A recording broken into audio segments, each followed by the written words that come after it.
Travolting presents The Fraser's Edge. Hosted by Jeff Sweeney and Stuart Elmore. Covering Now and Then. Enjoy the episode.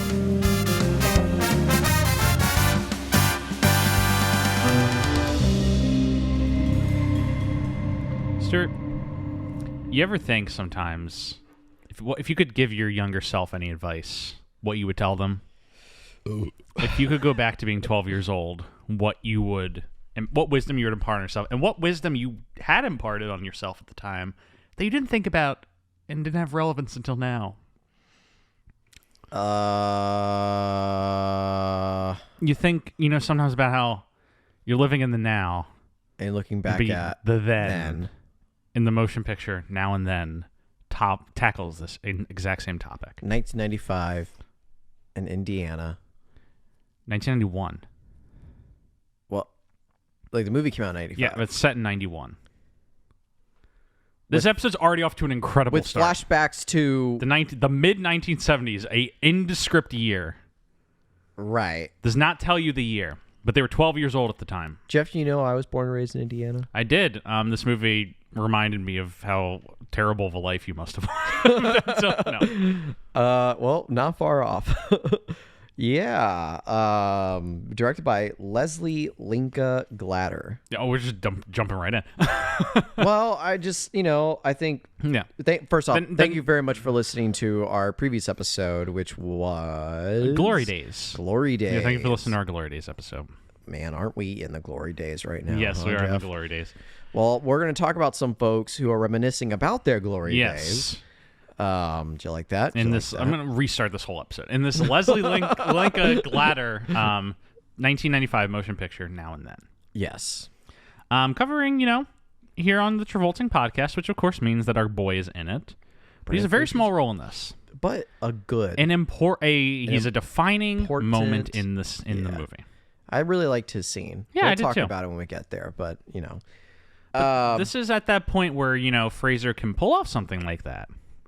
Like we talked about a bit in the episode on The Scout, that was kind of his last big movie for a little bit.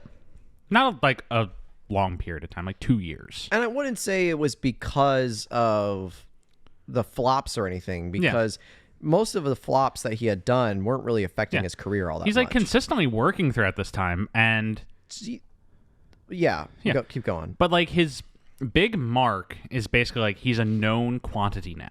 Mm-hmm. So he can pop up in cameo roles in movies like this. He's uncredited in this movie. Yeah. But like he'll pop him in this. He'll pop him in our episode next week, Brain Candy, which is a Kids in the Hall special. Like he has a cameo in it because people know who Brendan Fraser is now. Now, Jeff, then what do you suspect was his initial reasoning of taking this time off? I don't think he inherently took time off. I think he was waiting for the role he wanted to do. He was just doing these small roles and bit parts.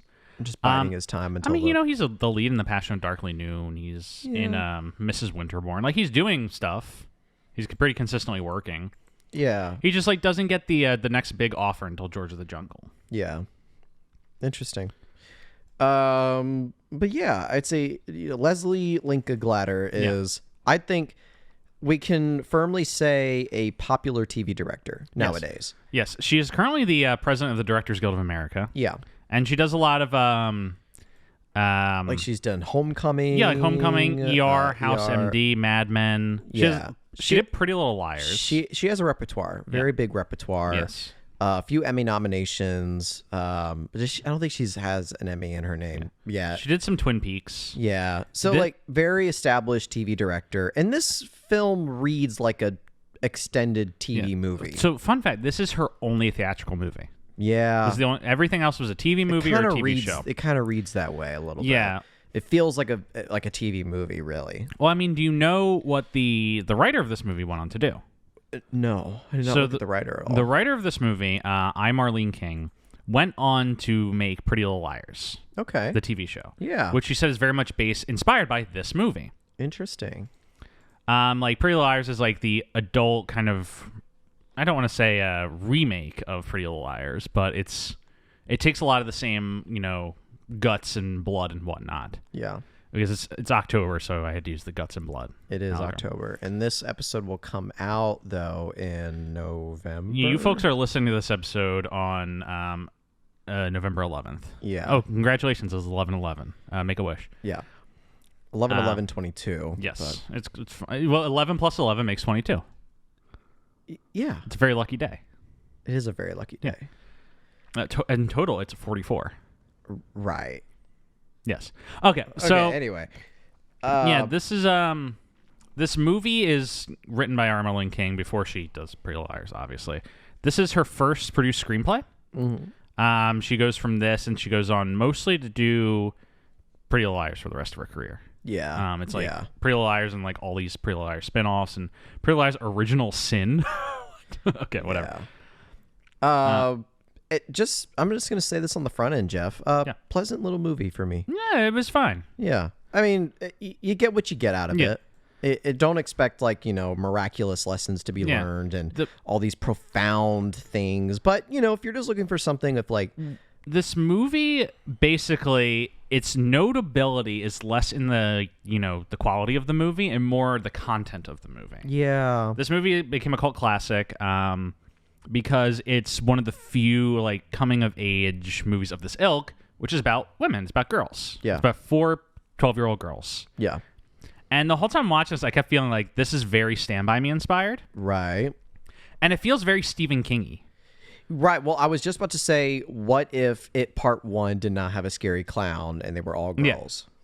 This feels very much like it. It feels very much like Stand By Me. Yeah. A lot of the threads that Stephen King plays with are played with in this movie. Yeah. And I think it's very interesting because Stephen King does, he writes a lot about guys. Yeah. And young boys. And he's written movies or books with female protagonists.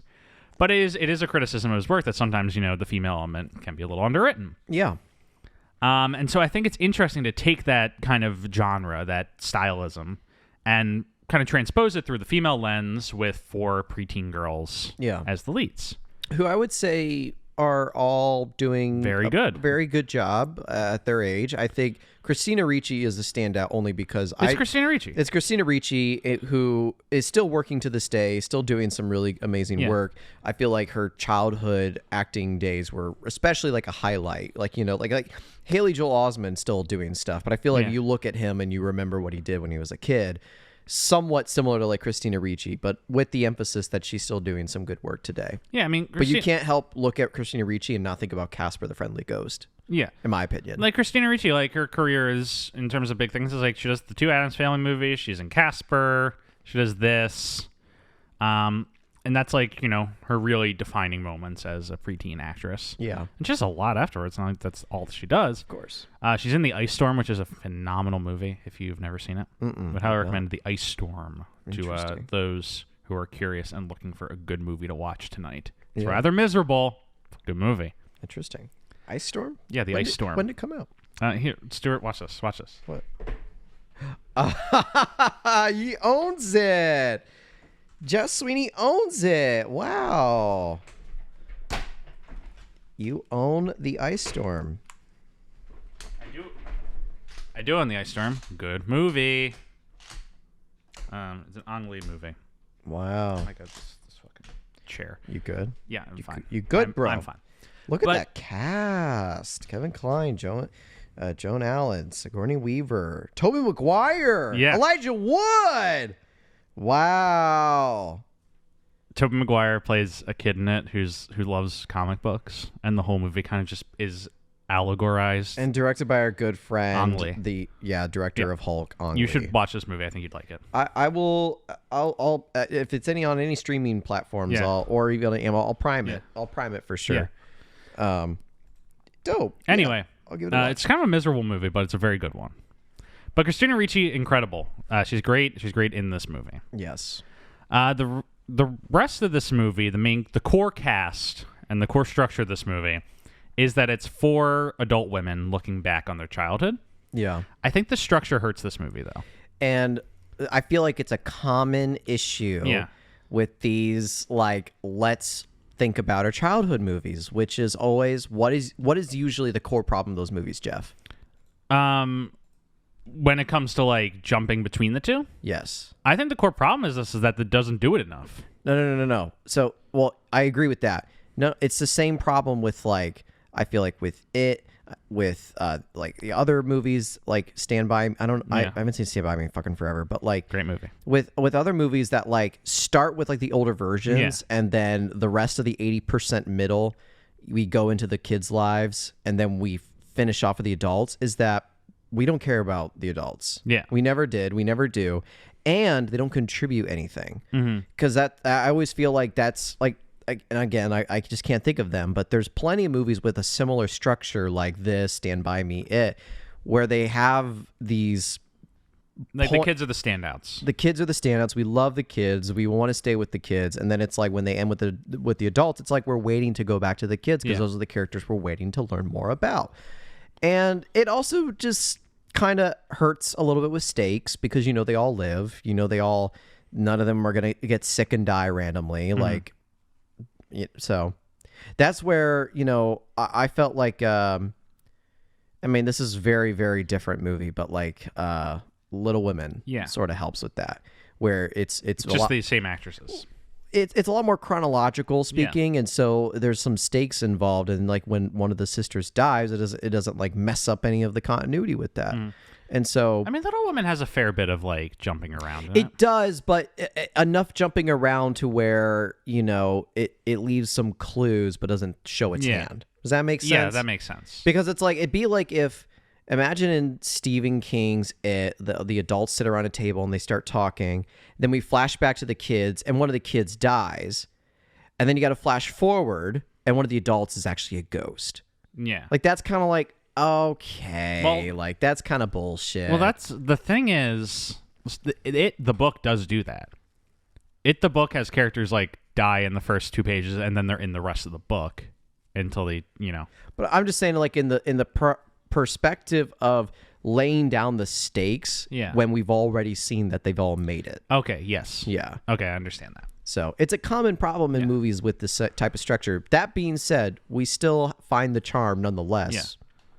So, because I think the core problem of this movie is that it starts off with like the 4 adults. Yep. And then it goes to them as kids and stays with them as kids for an hour and a half. Yep. And then it goes back to the adults for the last 5 minutes. Yep. And like this doesn't like I'm struggling to figure out what the arc here is. Yeah. Because like the structure, like the core of the movie, I'll just jump right into the idea, the story. Yeah. The opening of this movie is that there's 4 women played by Demi Moore, Rosie O'Donnell, Rita Wilson, and Melanie Griffith. Yeah. Who are coming together because Rita Wilson's about to have a baby. Yeah. And they made a pact as kids that they would never. That when something big happens in their lives, they would come together. The thing is, the movie actually never shows that pact being made. Doesn't it? It does. Does it? At the very end. I remember the scene when Christina Ricci gets upset and breaks a Yes. mirror. Okay, they make it there. Yeah, that's when they make the pact. Yes. Okay. But, you know, they make this pact, and so they're all coming together, and Demi Moore is very nervous about this. See what happens when I take notes on the movie, Jeff. Demi Moore is like a writer. Yeah. Sure, it's sci-fi, science fiction. And she's coming together, and she's like a chain smoke. They like kind of go over the top with how much she chain Yeah, and keep talking, but because I think there was there's actually a change. This is an IMDb trivia thing about an earlier draft of the screenplay that they changed was so this is an IMDb thing. So state this however you will, like whether it's true or not. But Rosie O'Donnell, who plays the older version of Christina Ricci, Roberta. Yeah. Rosie O'Donnell stated, I'm reading straight from the IMDb trivia page, has stated that the character of Roberta was supposed to be a lesbian, but the film was later re-edited and she was made straight. The line, Roberta lives in sin with her boyfriend, was looped in at the last minute. 7 years after the movie was released, O'Donnell came out as a real life. Yeah. So, and I think I would have found that more believable if it was the Samantha character. Yeah. More or less. Does that make sense? Because like when Demi Moore comes into the picture, she seems like she's someone who's never found love in her life, and she's more or less in that sort of decrepit, like, I won't say goth. I think this movie works a lot better if the adults aren't in it. I'll just say that's... Well, absolutely. Yeah. 100%. Because the adults, like... we either need to cut back to them more, or we just don't need this. Right. Because the opening is like they're coming together, and Demi Moore's very nervous about it. And then at the end of the movie, they're like, "Isn't it great that we're still friends?" Yeah. And that's and there's no all real we lesson get out of the learned. adult. Like we don't need the now. We just need the then. Right. But I have a sweet spot for movies that, start off with the folks as adults, goes back to sort of the problems laid out with them as kids, and then we follow them back as adults where they finally understand the life lessons that they were supposed to learn as kids, but took them until they were adults. Stand By Me does it well. Almost like I did that in a short film that I made, Jeff. You did do that, but yours cut a little more frequently. Yeah, it did. And Stand By Me has this exact same structure. But I think it does it real well because, like, it's just Richard Dreyfuss at the beginning. Yeah. And he's reading the article about how one of his friends died. Yeah. He has no dialogue. It just goes in. He starts narrating. Yeah. At the very end of the movie, we go back to Richard Dreyfuss, and he's writing the story about the childhood. Yeah. And that's it. And we see that he's okay and he has kids of his own now. Yeah. That's all we need. Yeah. This movie, like, there's a little just too much business with, like, we're introduced to all the women as they've grown up, and, like, one's a sci-fi writer and one's Rosie O'Donnell. Well, that's my point. Yeah. You just made that point very clear, which was I was about to say is like, what do we know about any of the other women other than what was it, Teeny, who's the an actress? She's an actress. Melanie Griffith. Married a rich husband or something. And then we get Roberta, who still lives in Indiana because it's her house, right? Yeah. It's her house, and she still lives in Indiana. She hasn't married, I don't think. Or Rosie O'Donnell and Chrissy, played by Rita Wilson, are the two who live in Indiana. And Chrissy, where's Chrissy's the one having the baby, but like, what's her development outside of that? Exactly. She got married, and now she's having a kid. She's having a kid. But like, that's the thing is like, there's no. I feel like we don't get any context with the older versions of these characters. No, we get a little bit with Samantha, but not really with anybody else. So that's definitely a flaw in this movie, which it is what it is. But then the kid stuff is very compelling. Yeah. I found the kid stuff very good. And it's sold by how good the kids are performing. And they're all very good at being younger versions of these, like, famous actresses. It's not hard to do, though, when we've only seen them for 5 minutes, though. But, like, just from our cultural knowledge of, like, Demi Moore and Melanie Griffith and Rita Wilson and Rosie O'Donnell, like, they're pretty good at playing that energy of those actresses. Yeah. The only thing I will say, these kids are from Indiana. And Christina Ricci is like at the beginning of the movie, she talks like Christina Ricci. And then like she turns into Rosie O'Donnell, who's talking like she's from Long Island. Yeah, she really does. Rosie O'Donnell's like, I am born and raised in Indiana. How you doing? It's like, get out of the fucking car. I'm gonna drive the car to the hospital. She's like, I'm gonna drive it. I gotta drive it. And I'm like, okay, gonna do it, man. Wait, you gotta get out. When did Rosie move? When did Roberta move to Long Island? It's so funny. So funny. Mm-hmm. I mean, I love Rosie O'Donnell. She's great. Yeah. I want to talk about Gabby Hoffman, played the younger version of Samantha. Yeah. Another standout performance. Yeah. But I'm looking at her IMDb, and she's doing some stuff, but it seems like she hasn't really been. I mean, that's the tragedy of child actors. Yeah, like she's done a little bit, but and she's like popping up and stuff. But a lot of child actors, they when they get older, they struggle to find work. Yeah, they age because people just are so recognize them so much. Yeah. As their adult versions of themselves. Well, it's just a shame. I need to find something that she's been in and watch it and see how she's aged as an actress. Because I bet she was a main character in the show Transparent, which was the Jeffrey Tambor show about a trans woman. Okay. That he was not in the finale of for obvious reasons. Wait, what? Jeffrey Tambor was not in the finale of Transparent because of sexual harassment allegations. Oh. Just unfortunate. I wasn't aware. But she did like 5 seasons of that, so she has done a decent amount of work. Yeah. Do you want to just like dive into the plot of this? There's not like I feel like the context was basically that it's yeah, that's Marlene basically King, all it is, and that it has this reputation, a well-deserved one, as being like Stand By Me for women, like girls having a movie of their own to watch. Like Slumber Part was specifically like cited that this was a big slumber party movie, right? And that it embraces like young girls' issues in a real way. It doesn't brush them off like a lot of male-centered entertainment does. Right. No, it lets these young girls like tackle like the issues of their lives and like. I mean, one of the first scenes is Christina Ricci like taping up her boobs. Yeah, and being upset that she's developing boobs. Right. And if this was made for a male audience, I dare to challenge the audience to answer that question for themselves if that's something that a male director would put in. Not remotely. Yeah, exactly. So, yeah, I think I'm good to just jump right in. But I love the first, like, I mean, I'm skipping past the first adult bit when they arrive. So going straight to the kids, you know, it's like back in it was like that summer in the 70s in Indiana, Shelby, Indiana, which there is a Shelby, Indiana, by the way. Or I think, well, there was a IMDb thing that it's like loosely based off a real town in Indiana, which is, sorry, give me like 2 seconds, folks. The movie is actually written about a town in Indiana named Winchester, and it's Gaslight Edition because the movie was originally called the Gaslight Edition. Yeah. Which is quoted in the movie, quoted in the book, and yeah. So I looked up Winchester, Indiana, and just to fill in some context, not like I'm from Indiana.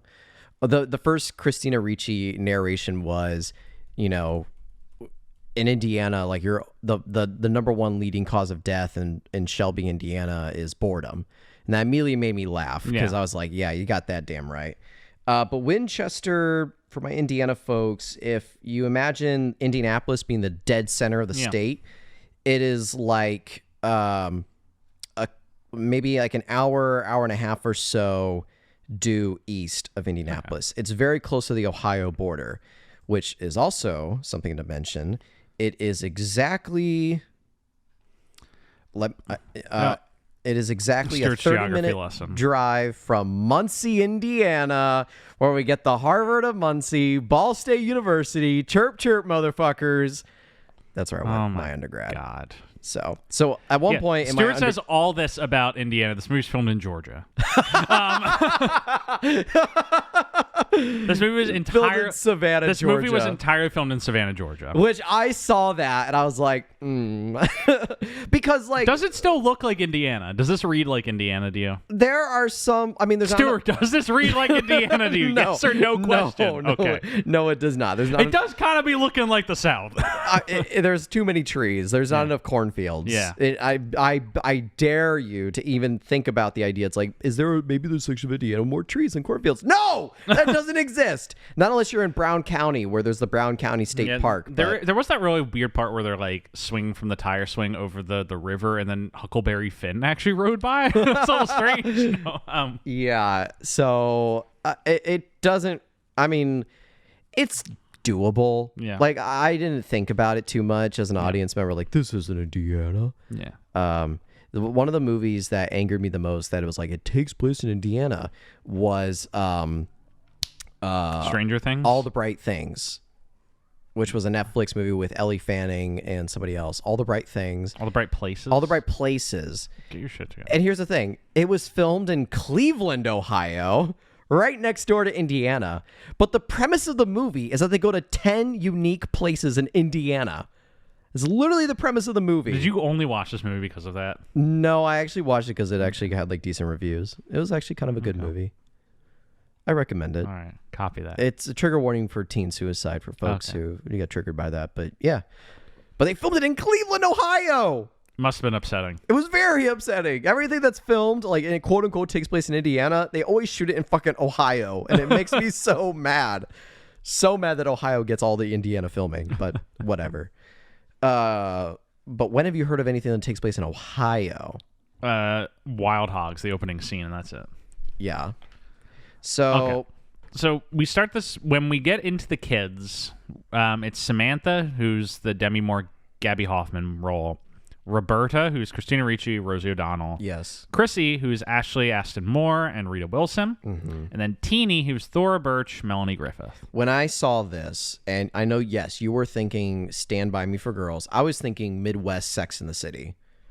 That was kind of where my first thought went, because they literally had a Samantha. Interesting. So, but that was just my thing. And they had the voiceover. So, but yeah. Thora Birch, who's young Teeny, was in The Walking Dead. Interesting. Teeny was in The Walking Dead? Yeah. Like the child actress? Yeah, or the child actress. She was Gamma/Mary. Don't know. I've never watched The Walking Dead. First 4 seasons, pretty good. Been married 3 times. Shelby, Indiana, back in the summer. So we first get introduced to Samantha first. Yes, because she's essentially the lead of the movie. Even though Rosie O'Donnell gets top billing, even though she's in like 3 scenes of this movie, being like, "Oh, you're having a baby. It's great. It's coming out. I'm pulling it out right now." And that's Rosie O'Donnell's role. Thank you very much. that's all she does in this movie. But yeah, Samantha is sort of like the talked about lead. Yeah, but she's like in the cliquey way, she's quote unquote the weird one. She's like encouraging them to do seances in the woods, and she likes science fiction. Right. But we immediately get and the movie does it in a pretty good way where she lives in a broken household that her family's constantly fighting. She has a younger sister. And that'll develop further. And then we cut to Roberta. Christina Ricci. Yep, whose first thing she's sort of dealing with is her mom died. Is her mother died. And she's sort of transitioning into a more mature form of womanhood that she doesn't have a guiding figure to help her through that. And so agency. Yes. Isn't it great in women? Yeah. But the first thing we see is she's taping up her boobs to make it smaller, and then she grabs her photo of her deceased mother, and she has 4 younger brothers. So that's gonna lead us to develop that she's more of like the tomboy of the group. Yeah. And then we're introduced to Chrissy, who's Ashley Aston Moore, Rita Wilson. Yeah, and who's like the strict, the naive, coddled, coddle child. Yeah, the coddle child. Like all 4 of these girls fit into very specific, like, stereotype, or I don't want to say stereotypes, like cliches for these types of movies. Yeah, like these 4 archetype is the word I was looking for. Yeah, these 4 archetypes are in it. They're in Stand By Me. Yeah, like it's the same structure of 4. I would say like Teeny's character, they have a little bit of setup. Yeah, but they don't do too much with Teeny's character. We don't learn much about Teeny because I wrote down all 4 girls' introductions in order. It was Sam, Roberta, Teeny, and Chrissy. And the only thing I wrote down with Teeny was Teeny, only child, absent parents, want to be an actress. Mm-hmm. And I don't really feel like we got much. Yeah, we don't get anything more. In her childhood, she's the least compelling of the 4 leads. Yeah, and because she has no arc in this movie. Yeah, she's just there to be the 4th one. Yeah, the entertaining one, but pretty much. Yeah. And then we get the Wormers. Yeah, the fucking Wormers. The 4 male bullies, and I wrote down, ha ha ha, toxic male behavior, boys will be boys. Played by Devin Sawa, who we've talked about on the show before. Remind me. He was in The Fanatic. Oh, right. And Life on the Line. He's one of those 4 kids. The kid doesn't know. Yeah, he doesn't know where he's gonna go. Yeah, his big moves. And the spine of this movie, and this is something that another point that I liked about this movie, which I think is present in a lot of these looking back on our childhood-esque movies, is it's a very thin spine. And what I mean by spine is, this is a film school term, time to put on my nerdy glasses here, is what do the characters want and how do they get it? So it's like, let me put my film glasses on. This movie, characters need goals. Right. It's like, wow, shocker there. Well, what is the kid's goal in this movie? And if you say it's to figure out what happened to Johnny, that they discover that later. Yeah. But what is their initial onset catalyst goal? They don't necessarily have one at the very beginning. It's to buy a tree house. Oh, yeah, it's to buy a tree. You were correct. They do have which one. Is finalized at the end when we see the tree house. But how much, we don't spend a lot of time. Yeah. I guess there was another IMDb trivia thing where they cut a whole scene where they have a lemonade stand at a carnival or something, and they were trying to raise money for a tree house, and then they cut it out. Yeah. But I think it was a smart move just because we quickly lose interest in we don't care about their treehouse arc, because then they develop a new arc in the whole Dear Johnny thing, which we'll talk about when we get there.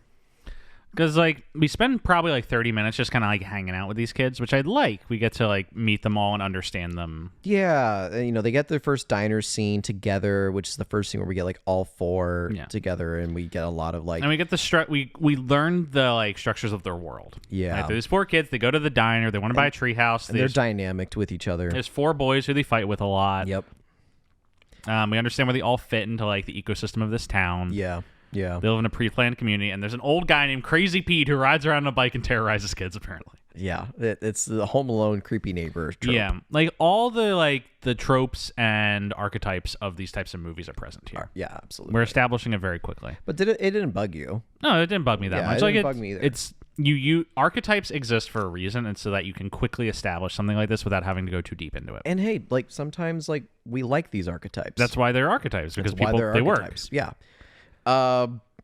Quickly, you know, there's a few more development. Like Sam's dad quickly walks out. Yeah. And the moment that happens, they sneak out and they do the first seance. Yeah, they do a seance. In the cemetery. And they're like, we should summon someone who's buried here. And I was like, oh my God, are they about to summon Christina Ricci's dead mom? I was like, no, this cannot be. Do you really think that's where it was going? I thought that's exactly where it was going. Oh my God. And they're like, what about that gravestone? It says, Dear Johnny, let's find out how he died.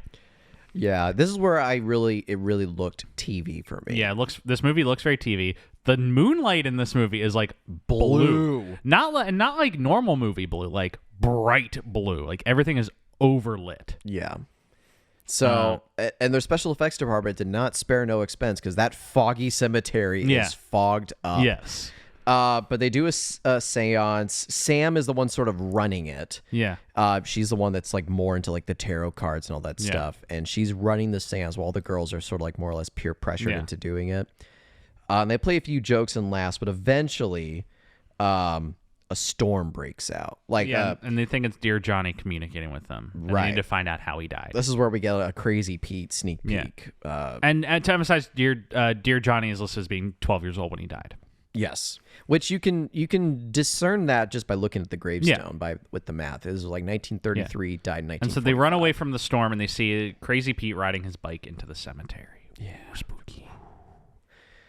And then they go back to their homes. They have a cool little communication system. This communication system is rather complex. It is very complex because it's that Christina Ricci pulls a string. Yes.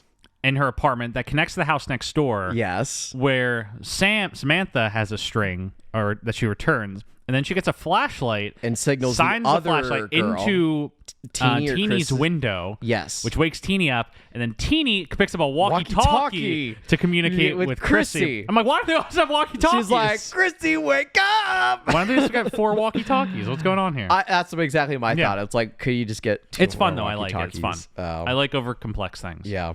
They go back to the cemetery. Yes. And they're like, oh, like, we got to figure out Dear Johnny. Yeah. Where's Dear Johnny? And then the gravestone has been shattered. Broken. Yes. Dear Johnny is back. He's back, baby. He's back. They go to the town records and try and find anything, but apparently all the records were destroyed in a fire in 1970-something. So they have to go to the next town over. Tell me this isn't it without telling me this isn't it. They need to go to the next town over. They got to ride their bikes all the way to Greenwood, Indiana, which is a real suburb of Indianapolis, which makes sense. Great. And the geography of things. Great. I'm so happy for you that you get to actually use your knowledge of growing up in Indiana for something good. Thank you. It's a long bike ride, though. It's a decent, it's a whole day excursion for them. I could tell. I was watching this. I'm like, this is Jeff Sweeney's scene right here. Because I know you love road trips. I do love road trips. Basically like a glorified bike. And they're just playing like 70s rock when they're on these bikes. Yeah. And they're riding from one town to the other. Yeah. At this point, I start suspecting. I'm like, because they say, I was like, I think that the deaths are connected. I think that her mom's death and the Dear Johnny's death are going to be connected. And they weren't, but they should have been. Well, maybe they shouldn't have been, but I like that they were. Yeah. Because it would have made Christina Ricci's later more impactful scene slightly more fakish, in my opinion. Should have been her mom killed Dear Johnny. Oh my God, Jeff. Me being earnest. Yeah. So they ride to this town, Greenview. Is that the name? Greenfield or something like that. They ride to the town. They go to the records. Oh, wait, man. Wait. I'm sorry. No, there's just like a few subplots that I wanted to talk about. Go for it. You're right. That's what happens, but there's 2 in between. Oh, they come across the boys, right? Well, there's the gas station scene, which not a lot happens, but then they go to the pond. Yeah. And it's a nice little scene because, they get in the pond, they all start swimming, and then Roberta climbs to the tree. She's like, I'm going to jump. And they're like, no, Roberta, it's too shallow. And she jumps, and she like slowly floats up, and they're like, "Oh my God, Roberta!" And then like they drag her on the shore, and it's like, "We got to give her mouth to mouth." And then Roberta like jokingly wakes up, but then Chrissy is like so upset at Roberta. Yeah, it's she like, faked why her the death. fuck would you do that? She punches her in the face. And then there's some narration of like Roberta always made death a joke. Yeah, because she's hasn't gotten over her mom's death. Because she's still like coping with her mom's death. And I Yeah. thought, now, question. Yes. Now, I like to think I'm smart enough I could have determined that without the voiceover. Yeah. Maybe I am, maybe I'm not. But what were your thoughts? I mean, the voiceover in this movie is fine. There's But some I don't parts think we where needed all of it. there's some parts where it's a little bit, Yeah, a little over-explained. a little over-explaining. It doesn't let the subtext just be text. Yeah, I agree, 1,000%. And it textualizes the subtext. Yeah, Like I got out of Christina Ricci that she makes death a joke because she keeps fucking doing it. Yeah. Like I understand that. yeah, And then they go a little further down the pond and they find the four boys. What do they call the the wormers? wormers. So they steal their clothes and ride away with their clothes on bikes. The boys are running at them buck-ass naked. Buck-ass naked. And they throw a few of the clothes behind. For the most part, they go away. Yeah. And then they make it to Greenfield. Yep. They get the they go through the records, and while they're looking for information on Dear Johnny's death, they instead find information on Christina Ricci's mom's death. Yeah, Roberta's mom. Which she reads in the newspaper like her mom was trapped in a car wreck for an hour. She died at the hospital overnight. Yeah. Which was different than what her dad told her. And her dad told her like, your mom was picked up by an angel and taken away to heaven. Yeah. She felt no pain. I felt like this was a tough one for me, only because like on one hand we're told a lot. Yeah. But like understandably we're told because I don't want a flashback within a flashback. Yeah. But there could have been like one dialogue scene with Roberta and her dad. But you notice that there's a lack of a lot of parents in this movie. Yeah. Which is purposeful. It's not unique to this movie. It's a very common pattern in a lot of childhood flashback movies. Yeah. Like Stand By Me, like It, like those other films. So like, but I wonder if maybe it could have been slightly more impactful if like it wasn't just told to us that like, well, my dad told me like she passed away peacefully and that she wasn't in any pain. And then the news clipping made her discover, oh no, like it was very painful. Yeah. And it was a very painful, long, slow death. So a very worthy like plot thing to discover. But I wonder if we could have just learned of the initial story in a better way. Does that make sense? That makes sense. Yeah. But still pretty impactful. Yeah. Christina Ricci nails it. She's very good in that scene. Yeah. But then they do end up finding a little bit about Dear Johnny's death, which is that he and his mom died, but the pages have been ripped out. Yeah. Whoa. Somebody's trying to cover something Somebody's up. covering it up. Yeah. And so they leave and they're like, we have to find out who did it. Yeah. And so they're riding home on their bikes. And then it's the 44-minute mark exactly. Yeah. I looked at it. They come across a guy walking down the road. Stuart, who is it? It's Brendan Fraser. He's back, baby. He's back. And he looks good. I mean, like, he doesn't look good, but... he looks good, not looking He good. looks good, not looking kind of looking good. like a snack. He does. Purposefully. Yes. What I like about this is sort of more or less akin to, like, the dudes on the road trip driving down, like, the highway and seeing, like, a hot girl on the side of the road. This is kind of the reverse play of that, sort of. It's like the four girls, and they come across an attractive guy on the road. Yeah. And they just kind of poking him. Yeah. Like, you were in the army, and he's like, was. They say you were in Vietnam, was. Like, not a lot of dialogue. And they say, do you kill anybody? He said, not by my choice. Yeah. And it's kind of established he's kind of like a rattled vet. Yeah. He said he's walking with a limp because he got shot in the leg, and he says the best thing that happened to me is I got to leave. Yeah. And so he's kind of like he's a disillusioned veteran. Yeah. And they're like, well, we thought we were winning over there. And he's like, your parents aren't always going to tell you the truth. Yeah. And so this movie, like it, every movie set in the 70s and dealing with like this kind of topic about kids is always in some way going to make the correlation between the parents and the government at the time with Vietnam. Yeah, which lies and them lying to the American people. Yeah. In the same way that parents lie to their children to make them feel better. So this is where it draws that parallel, because every movie in this time period does this. Yeah. Every single one makes the Vietnam connection. Of course. It correlates parents with Nixon. Yeah. It always happens. It does its best to make it gracefully, but even then I feel like it's like, okay. Yeah, it's like, but it's a good scene. Fraser plays it really well. And folks, for listening, if you think Jeff is like retelling his dialogue shorter for the sake of the time of this podcast, he's not. You're not. He really is just like was. Yeah, he says was. Like he literally, like Brendan Fraser. That's why it's something I don't want to sleep on when we talk about this is that he does so much with so little. Yeah, he's very good in this scene. Yeah, so much with so little. Yeah, he's just like, he comes in, he gives the necessary gravitas, he hits the kids with something that they didn't expect, and they meet, like, he's a hippie, but he was in the war. He's in like a mess of contradictions, just himself. Yeah. And he just provides the kids with a necessary foil that they need in that moment. Yeah. Someone to like re-jog their memory and be like, maybe we're just not, there's lies people aren't telling us the truth about. It's fascinating he wasn't credited because that's a pretty impactful scene. I think that's part of the reason he's uncredited is he's just there to, he comes in, drops the bomb, and he gets out. Yeah. No pun intended with Vietnam. Sure. But yeah, very appreciative. Stuart, what'd you think of his hair? It was pretty regular, right? It was pretty basic. That's pretty basic. Could I? Actually, let me just cue the music while I check. Yeah, cue the music.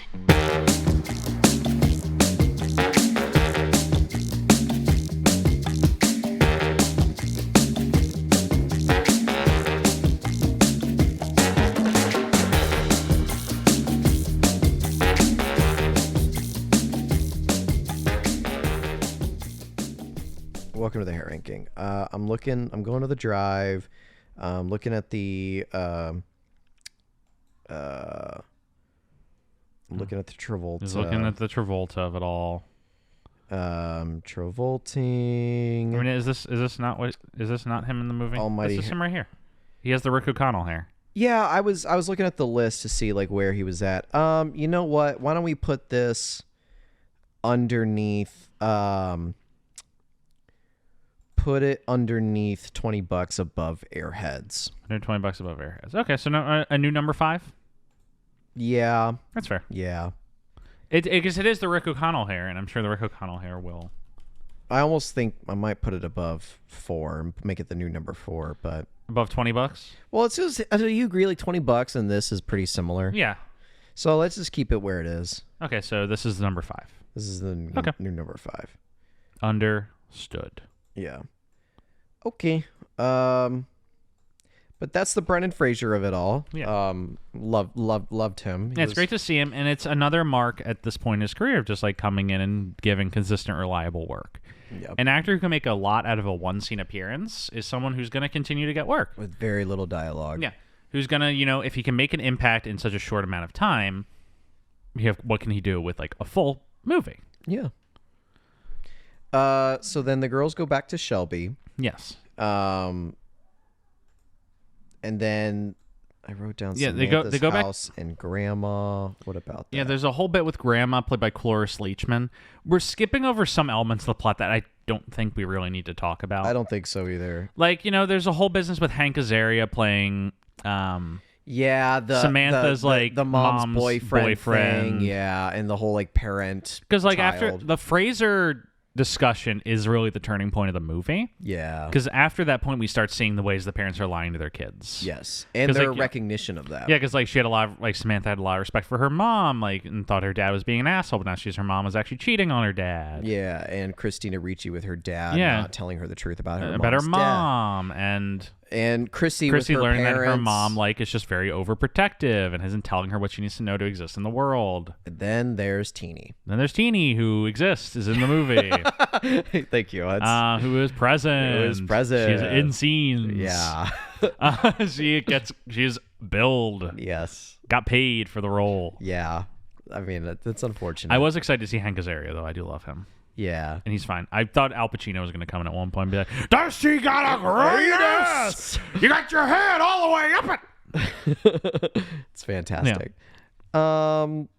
I think the next big thing is they go to when they go to the first diner scene and the waitress comes up to them, they have that rumor of like, well, she's like a witch. If you guys know that. They go to that waitress. I call her the waitress. The waitress, yes. Her house, and they're like, hey, like we're looking for clues on something, and it's like, I don't know why she says yes, but she says yes, and they do a tarot card reading. They pay her $10. Oh yeah, that's why. And they do a tarot card reading, and it's like, we want to discover what happened to dear Johnny. And she flips over a card, and it's like 10 swords stabbed in the back. Yeah, and it's like, he might have been murdered. Bum, bum, bum. Bum, bum, bum. So they said they're going to do another seance. Yeah. So they try asking the grandma, but the grandma, I love the scene because they're like, who do we know who was alive back then who might have known dear Johnny and what happened? It's like, well, my grandma. It's like, can we come talk to her? It's like, no, she's got poker night. Jeff, I cannot stress this enough how much Midwest old people love their poker nights. Yeah, and then she goes to bingo night the next night. It is so Cloris Leachman funny. does a lot with a little in this. Like, she's barely in the movie. It but is she's so very funny and so fucking true. Yes. But then there's a softball game. I love the softball game scene. This is where the 4 girls, I think the 4 guys are there too, plus some other boys. They go to the softball game, and Roberta goes up to bat.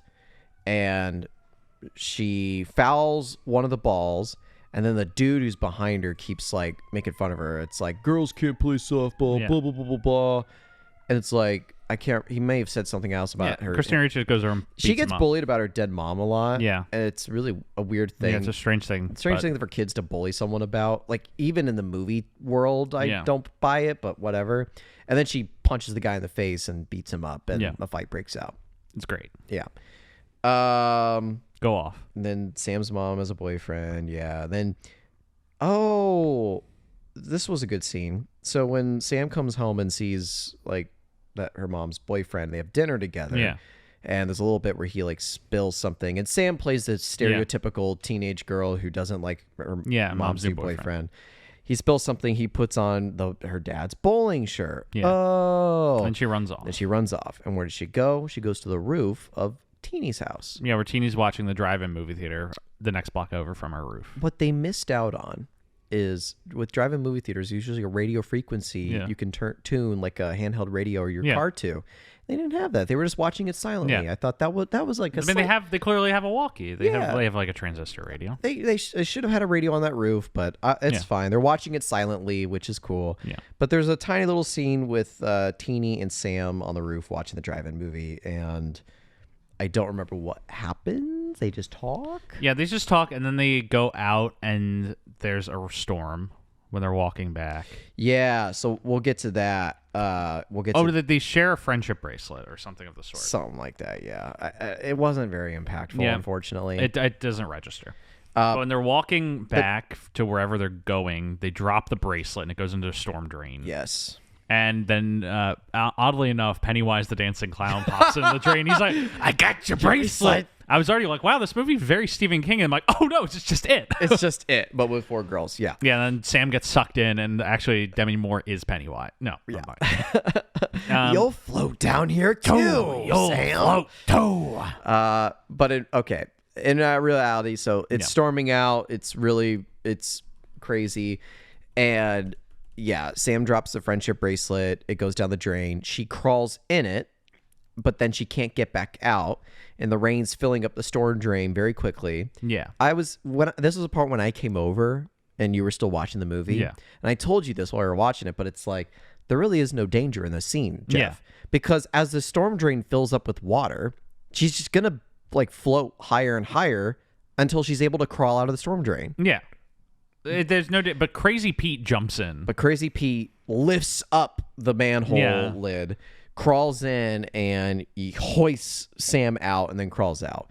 And there's a nice little scene with the two of them where they're like scared of him at first, and they're like, "Why are you scared of me?" It's like, it's just weird that you only come out at night. Yeah. It's like, well, I don't like a lot of people. Yeah.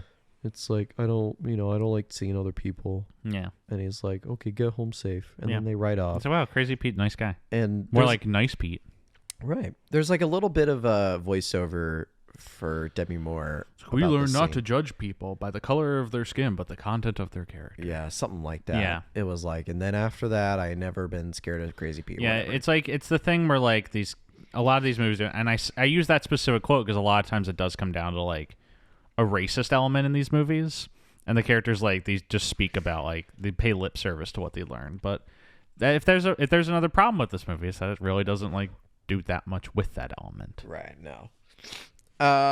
Then there's the Roberta and Scott guy? Yeah. One of the guys from the Wormers. Yeah, she makes out with one of the Wormers. Yeah, she's playing basketball, and then one of the boys from the Wormers comes up, and they play basketball together. Yeah. I thought it was a good scene. Yeah, it's good. And then they kiss. The movie starts hitting the beats at this point. Yeah, and then there's voiceover narration where like, and then Roberta stopped taping her boobs after that. Yeah, because she learned to be a woman. Yeah, it's like okay. Like I'm glad that this movie is like, you know, it's having these plot elements, but we don't need the narration. No, I agree. Sam opens up about her dad leaving. Yeah, they all like they finally find the evidence they need about what happened to Dear Johnny. Oh yeah, they see Sam's grandma. They ask about Johnny, and then the grandma's like, "Oh, I don't want to talk about that. That was really terrible. What happened?" Dun dun dun. Yeah. And then they find the missing news clippings up in her grandma's attic. And it's that Dear Johnny was killed by a burglar. Burglar, yes. Yeah, and his mom. Yeah. It was the Johnny and his mom that were both killed. And so they go back to the cemetery for another seance. Oh, dude. What? Christina Christina Ricci does have the moment there. So then that's when that happened, they read that, and there's a little bit of a silent moment when they've discovered the horrible truth. And then Christina Ricci throws something at a mirror, and she has like a very she basically breaks down. Yeah. Great performance. And it's basically where she says, like, I can't believe my dad lied to me about my mom. This is why do all these people have to die? Why do all these people have to die in such horrible ways? And I just didn't think she deserved that. Great scene, very impactful. And I'm very glad that the mom's death, I don't know if you were joking about that or you were serious, but I am glad that the mom's death wasn't connected. Yeah, because I was expecting at this point, like, the mom accidentally crashed into the kid. Right. I was expecting that to be the reveal here. I'm glad it isn't. I was joking when I said I thought it was. But yeah, I'm glad it wasn't, because it just made the breakdown much more authentic, in my opinion. Like, it was very believable that this little girl kind of came out in this moment. But very, very powerful performance. Yes. Very good. Very believable. I didn't feel like it was ever like over the top child acting. So yeah. Then there's a second seance scene. Yeah, they go back to the cemetery, and I actually really like this scene. Because they like are doing a seance to try and summon Dear Johnny and tell them they discover his killer. And then like a bunch of lights just appear behind them, and a new gravestone starts floating in the air towards them. Oh my god, he's back! And then it turns out it's just like a forklift. Tractor. It's a forklift lifting up the new gravestone. The guy gets out, he's like, "What are y'all kids doing here in the cemetery at night?" And they're like, "Oh, like we thought Dear Johnny's grave." It's like, "Yeah, I ran that over with my tractor. I bought a new one." Yeah. Real talk though, why is this guy installing a new gravestone at like fucking 1 a.m? Something fishy's going on. This is a little fishy. Why was he operating heavy machinery? I bet he didn't tell anyone he broke the gravestone. It was like trying to fix it up. That's probably what was happening. Which, believable. Yeah. But the kids go to leave and they see Crazy Pete staring at the new gravestone. Yeah. And then right before Sam says, "Hey, I'll be right back. I got to grab something real quick." And she goes up to Crazy Pete. And that's when we discover Crazy Pete is Dear Johnny's father. Yeah. That's why he's crazy. Because his wife and his son were killed in a burglar. And he's like, if only I hadn't been at the bar that day. And I'm like, oh, okay. Yeah. It's like this movie. I will say this scene was a little bit more like hand over fisted. Yeah. There's a little bit of like, there's too much like gravy in this movie. Like that was a little bit gravy. A little too much like narration, a little too much explanation. Like, I don't know if we need Crazy Pete to have like been a drunk as a young man. Yeah, we could have just been like, he could have said he was gone at the war. Maybe he was off because this World War II was happening. Like, I know this movie's time. like filled with older people who are filled with regrets, and they're trying to tell these kids not to be filled with regrets. So like that's fine, but it's another element where it's not fully fleshed out enough. Yeah, but then he tries to get away with it through narration. Yeah, he talks to Sam about I try a terrible thing happened to me and I turned against the world, and you shouldn't do the same because I wasted a lot of years. It's a life lesson he's trying to give to Sam at that moment. Yeah. So then Sam goes back, like she, puts flowers on the gravestone, and then we cut to day treehouse. Mm-hmm. This is where the kids have got their treehouse. Did we care? Did we know how they got have a the treehouse? Yeah, they just have a treehouse. I didn't really care too much about not like forgetting about it. But they all pact that they'll come together when in the future whenever anything big happens. And we forgot that because that happened when Christina Ricci broke down in the attic. Yeah. That after she was done, they made the pact that if anything big happens in our lives, we'll come back together. Yeah. Because it's the same thing like it. It's like, hey, we're all going to move away. We're all going to have separate lives. But the clown comes back. Yeah, we're going to come. We're going to come. And the clown does come back in chapter 2. Yeah. And so this a movie is that no one likes except for me. Why? I don't know. I like it chapter 2. Why do you like it chapter 2? Good movie. Well, okay, but I need more. Look, that movie has so much vomiting in it. It's insane. But like taking A-class Oscar-worthy actors and making them bad. They're good. James McAvoy is terrible in that movie. He's very good in that movie. They're all good in that movie. Jessica Chastain, terrible good in that movie. Bill Hader, great in that movie. Okay in that. He's the only stomachable part about that movie. That movie is so funny. It's so ridiculous. It's the most like you're viewing it through the sense of a standalone comedy movie. Like I'm viewing it as the first one is the first one is a better movie. But the second one is like so entertaining. It's so coked out. It reads like a coked out Stephen King book. If you're watching it through that lens, yes. But if you're watching it through the lens of this is a sequel to It Chapter 1, it's bad. There's a part where a disembodied head falls out of a fridge and grows spider legs. And then there's like this rapid dolly push into Bill Hader's face. And he goes, it's Stan. Because it's Stan's head. It's so good. Like I can't. But he's like it's Stan. I can't fault you for why you think it's a good movie. It's just because I know you're viewing it through a different Stephen King lens. books are inherently very coked out because he was coked out when he wrote them. Yes, as a young man, it may be the most coked out of them all. He does not remember writing that book very much. Yeah, no shit. And the second movie is so fucking coked out. I love it. Again, through that lens, I understand, but through the other lens, I can see where it's a very bad movie. Yeah, I enjoy it.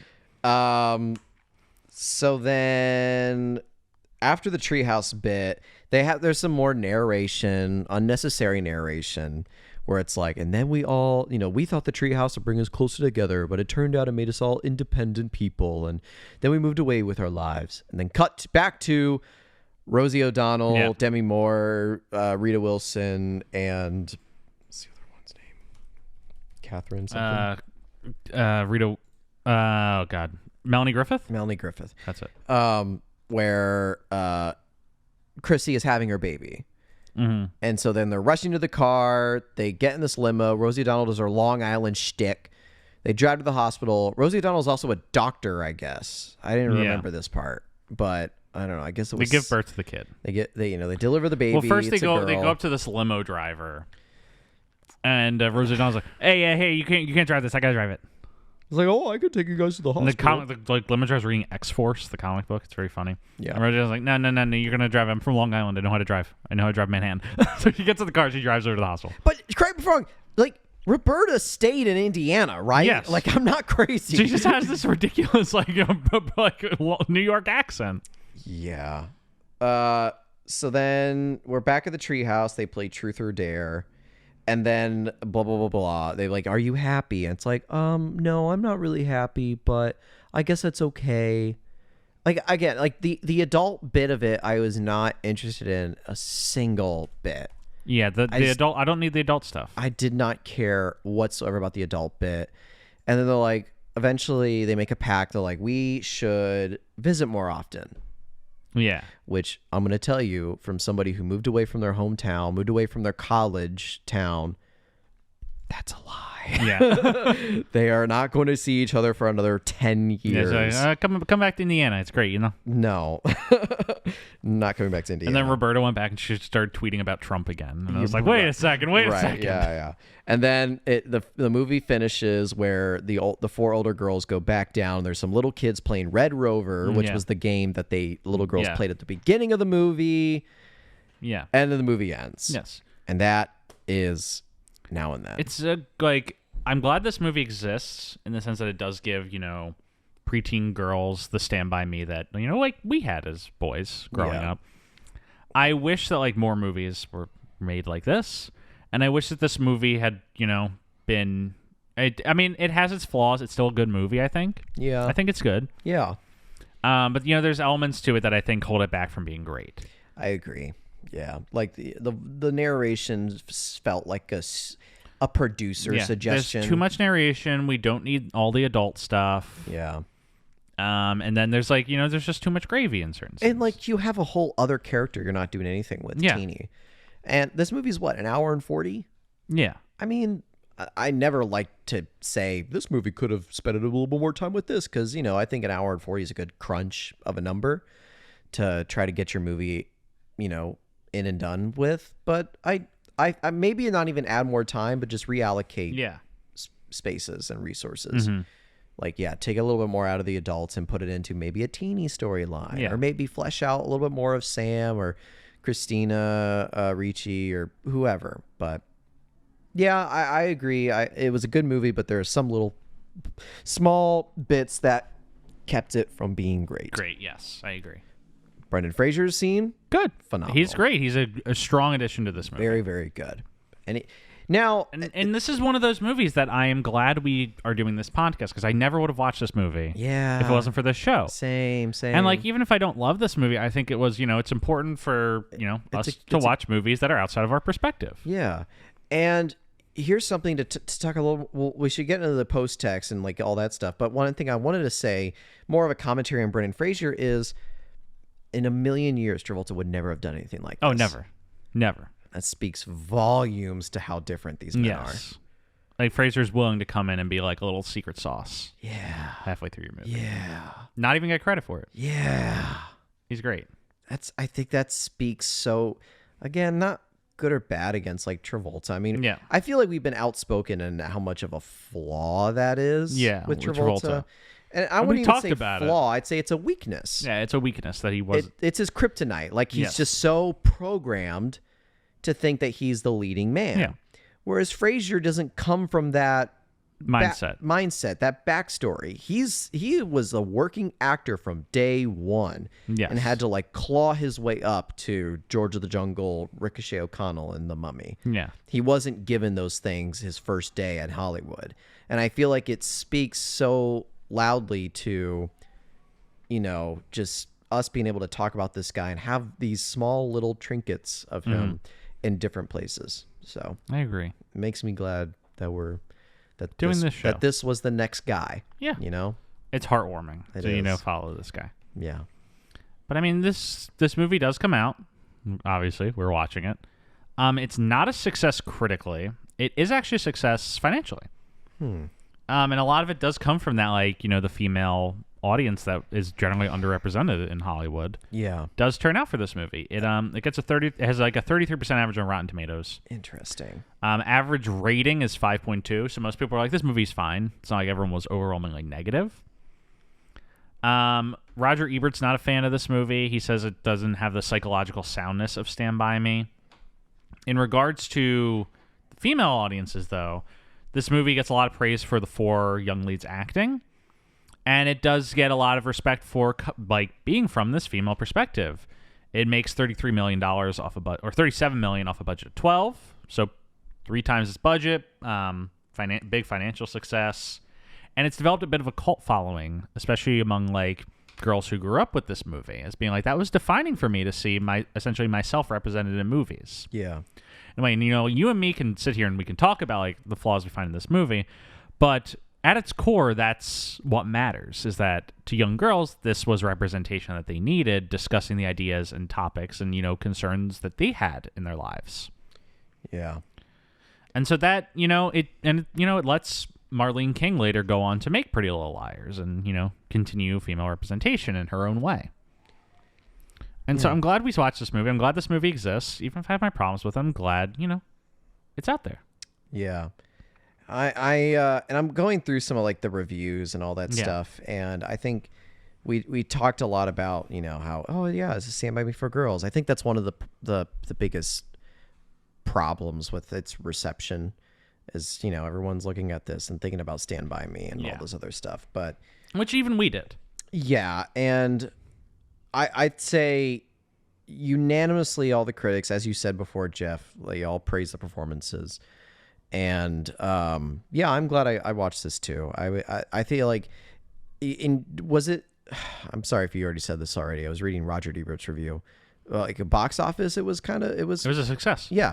So with that being said, like it felt like this is very much a movie for parents to take their girls to go see. I'd show this to, if I had girls. I'd show this to my girls, and it's like, well, you don't have. Well, yeah, but you know what I mean. Like I gotcha. If there's young parents out there who listen to this podcast, first off, I hope you don't listen to it with your kid in the backseat. Yeah, because you should not. You should not. But if you have any little girls at home, I think this would be a good recommendation. It's a good sleepover movie. Yeah, that's literally what it's a staple of girl sleepovers. Yeah. There was an attempt about 10 years ago to make this as a TV show, readapt this as a TV show for ABC Family. Marlene King was going to do it again. ABC wanted it to be set in the present day, with the then being the 90s, which he said doesn't work. And so they didn't go ahead with it. I agree. Yeah, it doesn't work because Vietnam is the epitome of the parent is lying to the child. Yeah. And I mean, what if you use Bill Clinton and his scandals as your... Or maybe you could use the war on terrorism. Yeah, like this movie is from a specific age. Yeah. And there's room for a new Now and Then now, but it should not be a readaptation of this. Find a new in. Yeah, I would say like maybe if modern day is right now, 2022, and the flashback is 2001. Yeah. You could do it in the scope of 9/11 and the terrorist attacks, and that could be the reflection of... Because instead of Marlene King, who is, I don't know her age now, but like, actually, I actually did grow up in Winchester, Indiana. Hey! But like, I don't know her age now, but instead of her, making a new Now and Then, hire a writer who was a young girl in the 90s. Maybe saw this movie, maybe was influenced by this movie. And they can do a new tale. It doesn't even have to remotely be related to the plot of this movie. Yeah. Just something, with that idea of looking back on yourself in the 90s as a young girl. Well, maybe, maybe that's her Pretty Little Liars. Yeah. Maybe that was her version of that. Yeah. That she doesn't need to do another Now and Then because she already did it. It's called Pretty Little Liars, which I don't know. I wrote this down in my notes, and I'm sorry, maybe we're dragging this podcast out longer than it needs to be, but like I wrote down in my notes, like I miss movies like this.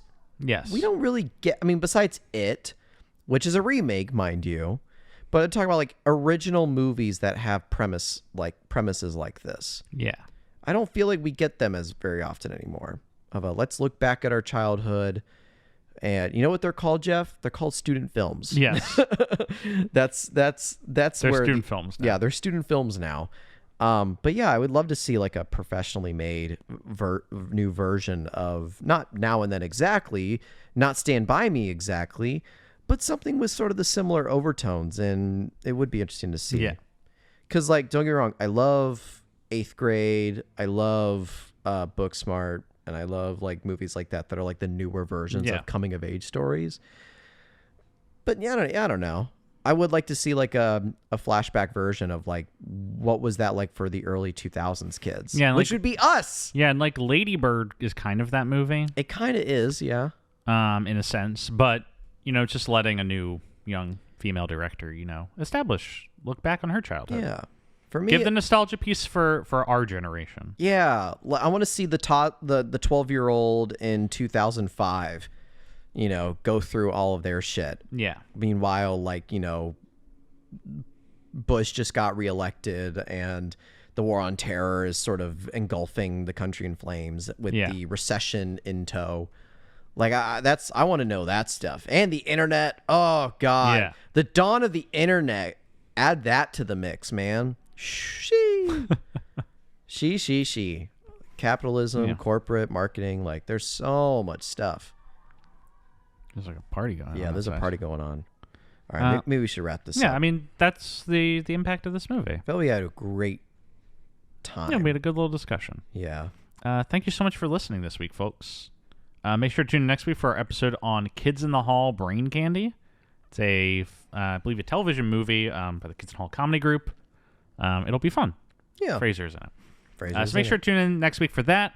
As a reminder, please remember to rate, review, subscribe on whatever platform you're currently listening on. As a reminder, we're available on Spotify, Apple Podcasts, Google Podcasts, and YouTube. You pop to our Reddit, r/Travolting. Find us at Twitter or Instagram at TravoltingPod. TravoltingPodcast@gmail.com with anything you need. Find me on Twitter at Jeff W. Sweeney. Find me on Instagram at Stuart. He occasionally does it. And as always, special thanks to Rebecca Johnson for our graphic design and Michael Van Bodegum Smith for the theme music that's now taking you out. Have a great week, folks. See you next time. Bye.